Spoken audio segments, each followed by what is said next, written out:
जय हिंद दोस्तों, स्वागत है आप सभी का मेरे YouTube channel Sohit defence academy में। दोस्तों आज हम पढ़ेंगे इसमें एसएससी जीडी 2025 के प्रीवियस ईयर के ओरिजिनल क्वेश्चन पेपर। आप लोग देख सकते हैं कि ये 4 फरवरी 2025 को जो एसएससी जीडी का एग्जाम हुआ था उसमें पूछे गए रीजनिंग के क्वेश्चन होंगे। तो चलिए चलते हैं, आज रीजनिंग के 20 इंपॉर्टेंट क्वेश्चनों को देखेंगे जो आपके एसएससी जीडी में प्रीवियस ईयर में पूछे गए क्वेश्चन हैं। तो चलिए इनको देखते हैं और इनको सोल्यूशन भी देखते हैं। तो ये रहा पहला क्वेश्चन आपके सामने। क्लास को स्टार्ट करने से पहले दोस्तों चैनल को सब्सक्राइब नहीं किया तो चैनल को सब्सक्राइब कर लीजिएगा और अपने दोस्तों में भी शेयर कर लीजिएगा ताकि उनको भी पता चल सके कि एसएससी जीडी में प्रीवियस ईयर में किस टाइप के एंड कैसे क्वेश्चन रीजनिंग के पूछे गए थे। तो ये रहा पहला क्वेश्चन आपके सामने। यदि माइनस और भाग को परस्पर बदल दिया जाए तथा गुणा और प्लस को परस्पर बदल दिया जाए तो निम्नलिखित समीकरण में प्रश्न चिन्ह के स्थान पर क्या आएगा। तो चलिए लिख लेते हैं 8। प्लस की जगह क्या करना है, प्लस की जगह गुणा कर देना है, गुणे 63 कर दिया।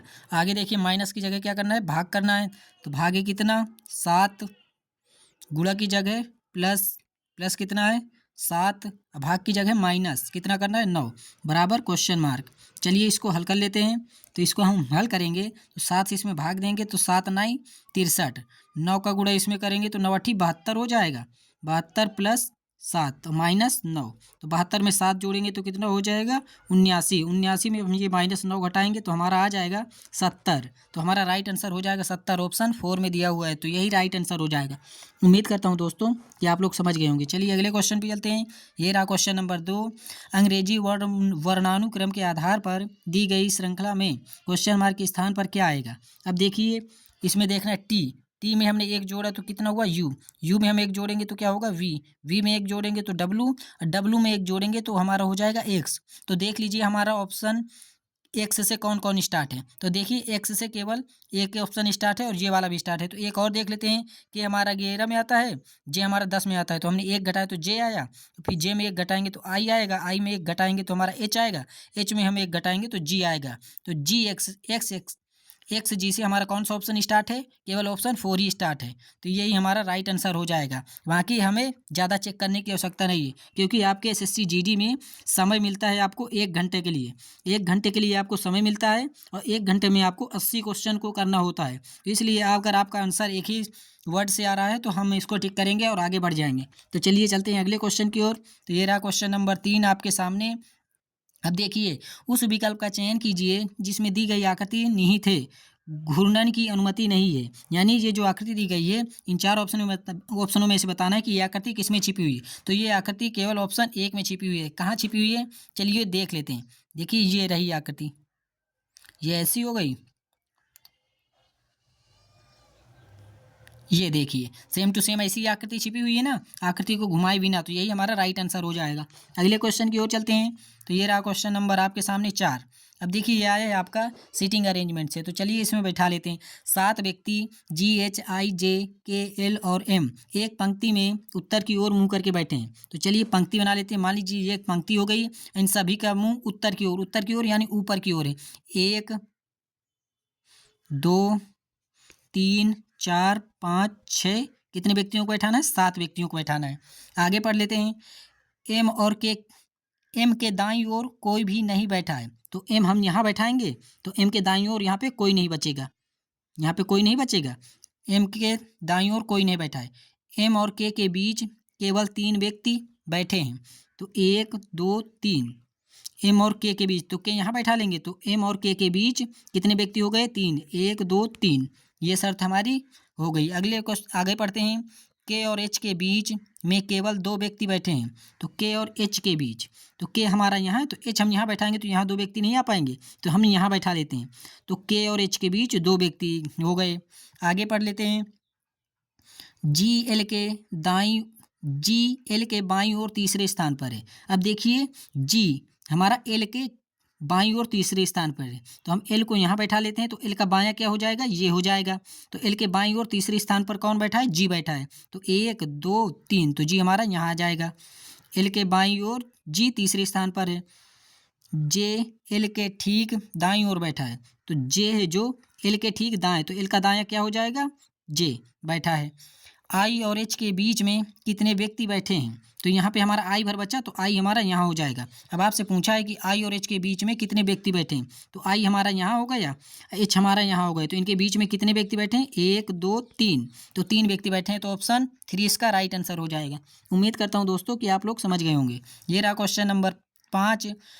अंग्रेजी वर्णमाला क्रम के आधार पर MLTA एक निश्चित तरीके से QH XW से संबंधित है, उसी तरीके से LNVB PJZ से संबंधित है। समान तर्क का अनुसरण करते हुए CWON दिए गए विकल्पों में से किस से संबंधित है। अब देखिए यहाँ पे एम हमारा कितने में आता है, 13 में। 13 में हम कितना जोड़े तो 17 हो जाए, तो 4 जोड़ेंगे, तो एम में हम 4 जोड़ेंगे तो क्यों हो जाएगा। इसी तरह सी हमारा 3 में आता है, 3 में हम 4 जोड़ेंगे तो क्या हो जाएगा, जी कितने में आता है, 7 में आता है। अगले देख लेते हैं, एल हमारा 12 में आता है, एच हमारा 8 में आता है, तो हम 12 में 8 घटाएंगे तब हमारा एच आ जाएगा। इसी तरह डब्ल्यू हमारा 23 में आता है, तो 23 में हम 4 घटाएंगे तो कितना हो जाएगा, 19 हो जाएगा। 19 में क्या आता है हमारा, एस आता है। अगले देख लेते हैं, टी हमारा 20 में आता है, एक्स आता है हमारा 124 में आता है, तो टी में हम 4 जोड़ेंगे तो हमारा एक्स हो जाएगा। इसी तरह ओ हमारा 15 में आता है, ओ में हम 4 जोड़ेंगे तो एस 19 में हो जाएगा। ओ 15 में आता है, 15 में हम 4 जोड़ेंगे तो 19 में क्या आता है, एस आता है। तो GSS से हमारा ऑप्शन स्टार्ट होगा। तो देखिए केवल एक ही ऑप्शन GSS स्टार्ट है, तो ये हमारा राइट आंसर हो जाएगा। अब देखिए ए हमारा यहाँ पे, ए में हम 4 घटाएंगे तो हमारा कितना आएगा, डब्ल्यू। इसी तरह हम एन 14 में आता है, 14 में हम 4 घटाएंगे तो कितना आ जाएगा, 10 आ जाएगा। 10 में क्या आता है, जे आता है, तो GSS हो जाएगा इसका राइट आंसर। ऑप्शन 1 इसका राइट आंसर हो जाएगा। अगले क्वेश्चन पे चलते हैं। ये रहा क्वेश्चन नंबर आपके सामने 6। अब देखिए इसको करना है, TDZM को 8 24 2 15 के रूप में कूटबद्ध किया गया है। अब देखिए टी हमारा है, टी का अपोजिट क्या होगा, जी कितने में आता है, 7 में आता है, तो 7 में हम कितना जोड़ दें, तो 1 यानी 8 लिखना है, तो 1 हम जोड़ देंगे तो 8 हो जाएगा। इसी तरह हमारा डी का हो जाएगा डब्लू कितने में आता है, 23 में। 23 में 1 जोड़ेंगे तो हमारा 24 हो जाएगा। इसी तरह सब क्वेश्चनों को सभी वर्ड्स को किया गया है, तो उनका अपोजिट करना है और 1 प्लस करना है खुद से। तो चलिए उनको कर लेते हैं। तो हम देख लेते हैं कि हमें क्या दिया है, ये दिया हुआ है, एच का अपोजिट क्या होता है, हाई स्कूल। एस कितने में आता है, 19 में। 19 में हम 1 जोड़ेंगे तो 20 से हमारा ऑप्शन स्टार्ट होगा। अब देखिए 20 से केवल एक ही ऑप्शन स्टार्ट है, ऑप्शन ए इसका राइट आंसर हो जाएगा। अपोजिट किन्हें कहते हैं, वे दो अल्फ़ाबेट्स जिनका योग 27 हो, उन्हें एक दूसरे के अपोजिट कहा जाता है। तो ये भी आप ध्यान रखिएगा। चलिए अगले क्वेश्चन पे चलते हैं। ये रहा क्वेश्चन नंबर 7। आपसे पूछा यहाँ पे एफ का सी से क्या संबंध है, तो एफ का सी से संबंध पूछा है, तो चलिए पहले हम इसको लिख लेते हैं। तो देखिए प्लस का अर्थ क्या है, ए बी की माता है, तो ये पहली वाली ए है, इसकी माता है। ये मान लीजिए जी आप हो गए, तो आपकी माता क्या हो गई, एफ आपकी माता हो गई, ठीक। गुणा का देखते हैं, ए बी का पुत्र है, आपके माता के पुत्र यानी आपके भी पुत्र आपके भाई हो जाएंगे। आगे देखते हैं, भाग ए बी का भाई है, तो आपके भाई के भाई क्या हो जाएंगे, आपके भाई हो जाएंगे। और अपने माइनस का देख लेते हैं हम, यहाँ माइनस के चिन्ह है, तो ए बी की पुत्री है, आपके भाई की पुत्री हो गई सी, आपके भाई की पुत्री है सी। तो अब देख लीजिए यहाँ पर, तो सी का एफ का पूछा है, सी से क्या संबंध है, तो एफ हो जाएगा पिता की माता हो जाएगा इसका राइट आंसर। ऑप्शन 1 इसका राइट आंसर हो जाएगा। उम्मीद करता हूँ कि आप लोग समझ गए होंगे। ये रहा क्वेश्चन नंबर आपके सामने 8। अब देखिए इसमें कुछ खाली स्थान छोड़ दिए गए हैं, तो आपको इसी कंप्लीट करके बताना है कि क्या होगी। अब देखिए यहाँ पे हमारा है पी के बाद हम रख देंगे यहाँ पे क्यू के बाद रख देते हैं हम टी, तो हमारा क्या बनेगा, PQTUO, ये हमारा एक बना। पी के बाद क्या रखा, क्यू के बाद रखा TUO। इसी तरह PQTOU, तो QTOU ये इसमें दिया हुआ है। आगे भी देख लेते हैं, यहाँ पे रखेंगे हम क्यू नहीं पी रखेंगे यहाँ पे, तो PQ यहाँ खाली स्थान की जगह टी रखेंगे, फिर यू हो जाएगा ओ, फिर PQTUO लास्ट में हो जाएगा। तो ये हमारा राइट आंसर हो जाएगा, ऑप्शन 3 इसका राइट आंसर हो जाएगा। अगले क्वेश्चन पे चलते हैं। ये रहा क्वेश्चन नंबर आपके सामने 9। अंग्रेजी वर्णमाला क्रम के आधार पर NRDF एक निश्चित प्रकार से PMFA से संबंधित है। तो आपको बताना है कि GVKQ दिए गए विकल्पों में से किससे संबंधित है। एन हमारा कितने में आता है, 14 में। 14 में हम 2 जोड़ेंगे तो हमारा 16 हो जाएगा। 16 में क्या आता है, P आता है। इसी तरह G हमारा 7 में आता है। 7 में 2 जोड़ेंगे तो क्या हो जाएगा, 9। 9 में क्या आता है, I आता है। आगे देख लेते हैं, R हमारा 18 में आता है। M कितने में आता है, 13 में। तो हमने R में कितना घटाया कि 13 आ जाए, तो 5 घटाया। तो इसी तरह हम इसमें घटा लेते हैं। V कितने में आता है, 22 में। 22 में हम कितना घटाएंगे, 5। तो हमारा हो जाएगा हमारा 17। 17 में क्या आता है, Q। तो IQ से हमारा ऑप्शन स्टार्ट होगा। देखिए IQ से केवल एक ही ऑप्शन स्टार्ट है। वैसे तो हमारा I इस बार आ रहा था आंसर, लेकिन हमने आपको और करके बता दिया। आप चाहें तो इसको और पूरा हल कर सकते हैं। इसका राइट आंसर ऑप्शन 1 हो जाएगा। चलिए अगले क्वेश्चन की ओर चलते हैं। तो ये रहा अगला क्वेश्चन आपके सामने। 10, 11, 13, 17 क्वेश्चन मार्क 25। यहाँ क्वेश्चन मार्क की जगह बताना है क्या आएगा। देखिए इसमें हमने कितना जोड़ा, 1 जोड़ा। 1 का 2 गुना करेंगे, यहाँ पे 13 ये लिखा हुआ है। 1 का 2 गुना करेंगे तो 2 हो जाएगा। 2 का 2 गुना करेंगे तो हमारा 4 हो जाएगा। तो यहाँ पे 4 जोड़ा। 4 का 2 गुना करेंगे तो हमारा 8 हो जाएगा। तो यहाँ पे 8 जोड़ा। 8 का 2 गुना करेंगे तो 16। तो 25 में हम 16 जोड़ लेते हैं। तो 25 में हमें कितना जोड़ना है, 16 जोड़ना है। तो 6 5 11, हासिल कम 1, 2 1 3, 1 हासिल 4 हो जाएगा। तो 41 हमारा राइट आंसर हो जाएगा। ऑप्शन 1 इसका राइट आंसर हो जाएगा। अगले क्वेश्चन की ओर चलते हैं। ये रहा क्वेश्चन नंबर 11। अब देखिए ये आपका कथन निष्कर्ष से आया है। आपसे कथन में दिया गया है सभी पायल मोजे हैं। तो चलिए बना लेते हैं। सभी पायल क्या हैं, मोजे। तो सभी पायल मोजे के अंदर आ जाएंगी। आगे देखते हैं, सभी मोजे फ्लैट हैं। तो सभी मोजे क्या हो जाएंगे, फ्लैट। तो चलिए सभी मोजों को फ्लैट कर लेते हैं। सभी मोजे फ्लैट हो गए। कुछ फ्लैट ट्राउजर हैं। तो कुछ फ्लैट यानी इसको ओवर काटेगा। तो कुछ फ्लैट क्या है, ट्राउजर। तो इसको भी लिख लेते हैं, ट्राउजर।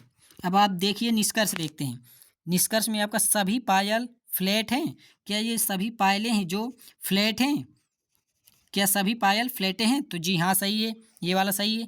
कुछ ट्राउजर पायल हैं। क्या ट्राउजर का कुछ हिस्सा पायल से टच होता दिख रहा है, नहीं दिख रहा है ना, तो ये नहीं होगा। तो केवल एक ऑप्शन 1 अनुसरण करता है। तो केवल निष्कर्ष 1 अनुसरण करता है। ऑप्शन 4 में दिया हुआ है, यही इसका राइट आंसर हो जाएगा। उम्मीद करता हूँ कि आप लोग समझ गए होंगे। ये रहा क्वेश्चन नंबर आपके सामने 12। अब देखिए आपसे पूछा है, यदि वेन डायग्राम बताना है, शर्ट, कॉटन, डेनिम। तो देखिए हम बना लेते हैं पहले कॉटन। मान लीजिए ये कॉटन है, कॉटन का डायग्राम हो गया। कुछ कॉटन क्या होती, कॉटन की होती है हमारी शर्ट। कुछ कॉटन की क्या होती हैं, ये हमारा कॉटन हो गए। कुछ कॉटन की होती है हमारी क्या, शर्ट। और कुछ कॉटन की होती है हमारी क्या, डायनम। डायनम आप पहनते हैं ना, तो हाँ वही डायनम है। तो देखिए हमारा कुछ इस प्रकार का डायग्राम बनेगा। तो चलिए देख लेते हैं कि ऐसा किस ऑप्शन में दिया हुआ है। ये देखिए ऑप्शन 4 में दिया हुआ है। तो यही हमारा इसका राइट आंसर हो जाएगा। उम्मीद करता हूँ दोस्तों कि आप लोग समझ गए होंगे। ये रहा क्वेश्चन नंबर 13। अब देखिए आपसे इसमें पूछा है कि इसको जब हम खोलेंगे तो ये हमारे कैसे दिखाई देगा। तो इसको हम पहले ऐसे खोलेंगे तो फिर यहाँ पे ये हमारी आकृति उल्टी हो जाएगी। और फिर इसी तरह ऊपर भी खोलेंगे तो ये हमारा कुछ इस प्रकार का हो जाएगा। तो चलिए देख लेते हैं इसका राइट आंसर। ये देखिए ऑप्शन 2 इसका राइट आंसर हो जाएगा। अगले क्वेश्चन की ओर चलते हैं। ये रहा क्वेश्चन नंबर आपके सामने 14। अब देखिए आपको बताना है कि जो उस समूह से संबंधित नहीं है। आपको ये 4 ऑप्शन दिए गए हैं, तो आपको बताना है कि इनमें से विषम क्या है। तो देखिए जे में हम कितना जोड़ें, जे में हमने 4 जोड़ा तो एन आ गया। पी में हमने 4 जोड़ा तो कितना आया, टी आ गया। वाई में हमने 4 जोड़ा तो क्या आ गया, सी आ गया। इसी तरह हम के में 4 जोड़ेंगे तो कितना हो जाएगा, 15। 15 में क्या आता है, ओ आता है। तो यहाँ पे क्यों नहीं होना चाहिए। तो यही हमारा इन सबसे विषम हो जाएगा। इनमें सभी लॉजिक सेम लगाए, इसमें अलग लॉजिक लगाए, तो यही हमारा राइट आंसर हो जाएगा। क्योंकि विषम का ही पूछा है, तो यही हमारा राइट आंसर हो जाएगा। अगले क्वेश्चन पे चलते हैं। ये रहा क्वेश्चन नंबर 15। अब देखिए आपसे पूछा गया है कि के विपरीत। अब देखिए अगर के इनमें से कॉमन है तो ठीक है, अगर के कॉमन नहीं है और इनमें से कोई एक अल्फाबेट कॉमन है तो वही इसका विपरीत हो जाएगा। तो देखिए इसमें के नहीं है ना दोनों में, तो दोनों में के नहीं है, तो जो हमारा कॉमन होगा वही के का विपरीत होगा। तो कॉमन क्या है हमारा, ए कॉमन है। तो ए हमारा किसका विपरीत हो जाएगा, के का। तो के का अपोजिट क्या हो जाएगा हमारा, ए हो जाएगा। तो ए ऑप्शन 2 में दिया हुआ है, यही इसका राइट आंसर हो जाएगा। अगले क्वेश्चन पे चलते हैं। तो ये रहा क्वेश्चन नंबर आपके सामने। किसी निश्चित कूट भाषा में BIGS को 4 5 9 3 के रूप में कूटबद्ध किया गया है और सिंग को 9 4 3 2 के रूप में कूटबद्ध किया गया है। तो दी गई कूट भाषा में एन के लिए कूट क्या है? अब देखिए एन यहाँ पे है, यहाँ पे S I ji, S I जी इसमें है, ये देखिए S I ji, S I जी इसमें भी है और एस आई जी इसमें भी है, एस आई जी, ये देखिए 3 कॉमन है। अब संख्याएं देख लेते हैं इनमें कौन कौन कॉमन है। इसमें 4 है, इसमें भी 4 है तो 4 नहीं हो सकता। इसमें 5 है, इसमें 9 है, इसमें भी 9 है तो 9 नहीं हो सकता। इसमें 3 है, इसमें 5 भी है, इसमें 3 है तो इसमें भी 3 है। तो हमारा यहाँ पे बच्चा n और यहाँ पे बच्चा कितना 2, तो n का हमारा हो जाएगा कोड कितना 2। तो 2 को इस ऑप्शन में दिया हुआ है, ऑप्शन 4 में दिया हुआ है, तो यही इसका राइट आंसर हो जाएगा। ये रहा क्वेश्चन नंबर आपके सामने 17। तो अब देखिए आपको बताना है कि यहाँ क्वेश्चन मार्क की जगह क्या आएगी। सबसे पहले देखिए इसमें ये कितने एरो हैं, 1 2 3 4 5 6, 6 हैं। आगे कितने बचे, 5 बचे, फिर आगे कितने बचे, 4 बचे, अब कितने बचे, 3 बचे, अब कितने बचेंगे, 2 बचेंगे। तो यही हमारा राइट आंसर हो जाएगा। अगले क्वेश्चन पे चलते हैं। तो ये रहा क्वेश्चन नंबर आपके सामने, क्वेश्चन नंबर 18। 6 मित्र EFGRS और T एक वृत्ताकार मेज में केंद्र की ओर मुंह करके बैठे हैं। तो चलिए एक वृत्ता मतलब गोलाकार मेज में कितने व्यक्ति बैठे हैं, 6 व्यक्ति बैठे हैं। तो चलिए बैठा लेते हैं, 2 4 6, 6 व्यक्तियों को बैठा लिया। अब आगे पढ़ते हैं। SF के दाईं ओर दूसरे स्थान पर है। अब देखिए केंद्र की ओर देख रहे हैं ना, तो ये हमारा दायां होगा, दायां, और ये वाला होगा क्या, बायां होगा। तो ये आप ध्यान रखिएगा। SF के दाईं ओर दूसरे स्थान पर बैठा है। F के दाईं ओर दूसरे स्थान पर कौन बैठा है, S बैठा है। तो पहला दूसरा यहाँ पे कौन बैठेगा, S बैठेगा। FG के दाईं ओर दूसरे स्थान पर बैठा है, FG के दाईं ओर, तो G हमारा यहाँ हो जाएगा। तो G का दायां पहला दूसरा, FG के दाईं ओर दूसरे स्थान पर। ठीक है, आगे पढ़ते हैं। R और E के बीच केवल F बैठा है, RE के बीच, तो R यहाँ बैठा लिया, E यहाँ बैठा लिया। तो R और E के बीच कौन बैठा है, केवल F बैठा है। आगे पढ़ते हैं। तो यहाँ पे हो जाएगा E, S का निकटतम पड़ोसी है, E है जो S का निकटतम पड़ोसी है, जी हाँ है। R के दाईं ओर से गिनती करने पर अब हमारा क्या बचा है, केवल T बचा, तो T हमारा ऑटोमेटिक यहाँ आ जाएगा। तो T हमारा यहाँ हो गया। तो R के दाईं ओर से गिनती करने पर, तो R हमारा ये हो गया, तो इसके दाईं ओर से गिनती करने पर R और T के बीच कितने व्यक्ति होंगे, तो ये हो जाएगा T, ये हो जाएगा हमारा R। तो देखिए R के दाईं ओर से पहला दूसरा तीसरा, R और T के बीच कितने व्यक्ति हो जाएंगे, 3 व्यक्ति हो जाएंगे। तो 3 इसका राइट आंसर हो जाएगा। देखिए 3 किस ऑप्शन में दिया हुआ है, ऑप्शन 4 में दिया हुआ है। तो यही हमारा राइट आंसर हो जाएगा। उम्मीद करता हूँ दोस्तों कि आप लोग समझ गए होंगे। तो ये रहा क्वेश्चन नंबर आपके सामने 19। यदि शब्द वेरिएबल के प्रत्येक अक्षर को उल्टे अंग्रेजी वर्णमाला क्रम में व्यवस्थित किया जाए, यानी कि अवरोही क्रम में व्यवस्थित करना है। जैसे पहले सबसे ज़्यादा नंबर में जो संख्या आती, अल्फ़ाबेट्स आते हैं, उसे पहले लिखेंगे, फिर उससे बाद में, फिर उससे छोटे, फिर उससे छोटे, फिर उससे छोटे, ऐसे करना है आपको। ठीक है, तो आप लोग समझ गए होंगे। तो चलिए इसको देख लेते हैं। वेरिएबल VARIABLE,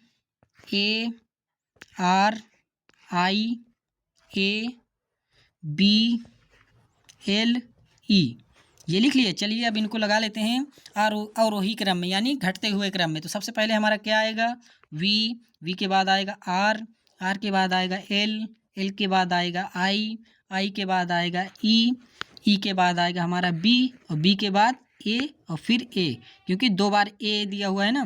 तो ये देखिए एक के ये हो गए, एक के ये हो गए। देखिए एक के यहाँ दिया, एक के यहाँ दिया है। तो अब आपसे पूछ रहा है कि कितने अक्षरों का स्थान अपरिवर्तित रहेगा। देखिए V हमारा पहले में आता था, तो अभी भी V पहले में है। I हमारा यहाँ पे चौथे में आता था, तो I भी यहाँ पे चौथे में है। B हमारा यहाँ पे छठे में आता था, B भी यही छठे में है। तो 1 2 3, तो 3 अंक ऐसे हैं जिनका स्थान अपरिवर्तित है। तो हमारा राइट आंसर ऑप्शन 3 हो जाएगा। 3 ऑप्शन किस में दिया हुआ है, ऑप्शन 1 में। तो ऑप्शन 1 इसका राइट आंसर हो जाएगा। उम्मीद करता हूँ दोस्तों कि आप लोग समझ गए होंगे। चलिए अगले क्वेश्चन पे चलते हैं। ये रहा क्वेश्चन नंबर 20 और आज की क्लास का आखिरी क्वेश्चन है। तो देख लेते हैं इसको भी। 65 86 114 149 191, यहाँ पे क्वेश्चन मार्क की जगह बताना है क्या आएगी। तो चलिए देख लेते हैं। इसमें सबसे पहले हम इसमें कितना जोड़ें, तो इसमें हम जोड़ेंगे 21, इसमें कितना जोड़ें 28, इसमें कितना जोड़ें 35, इसमें कितना जोड़ें 42। तो अब देखिए इसमें लॉजिक क्या है, 21, 7 तियाँ 21 होता है, 7 चौक 28, 7 पना 35, सछंग 42, तो 7 7 49। तो 191 में हम कितना जोड़ेंगे 49 जोड़ेंगे। तो चलिए जोड़ लेते हैं। 10 की 0 हासिल 1, 14 हासिल 1, 1 2, तो 240 हमारा राइट आंसर हो जाएगा। ऑप्शन 4 इसका राइट आंसर हो जाएगा। दोस्तों उम्मीद करता हूँ कि क्लास आपको अच्छी लगी होगी और ये सभी क्वेश्चन आपको समझ में आ गए होंगे। और ये आपके SSC GD 2025 में पूछे गए प्रीवियस ईयर के ओरिजिनल क्वेश्चन हैं। इसीलिए मैं ऐसे क्वेश्चन इसलिए लेकर आया हूँ ताकि आपको पता चल सके कि आपके SSC GD में कैसे क्वेश्चन पूछे जाते हैं। अगर मैं इन्हीं को टाइप करके ले आता तो आप कहते नहीं ऐसे क्वेश्चन पूछे ही नहीं जाते, इतने सिंपल क्वेश्चन। तो इसीलिए मैं आपको ऐसे लेकर आया हूँ ताकि आपको विश्वास हो सके। और क्लास अच्छी लगी हो दोस्तों तो चैनल को सब्सक्राइब कर लीजिएगा, क्योंकि ये एक वीडियो बनाने में 20 से 30 मिनट लग जाते हैं। तो आप लोग इसको सब्सक्राइब कीजिए चैनल को और अपने दोस्तों में भी शेयर कर दीजिए। मिलते हैं ऐसी अगली क्लास में, तब तक के लिए जय हिंद, जय भारत, वंदे मातरम, जय हिंद।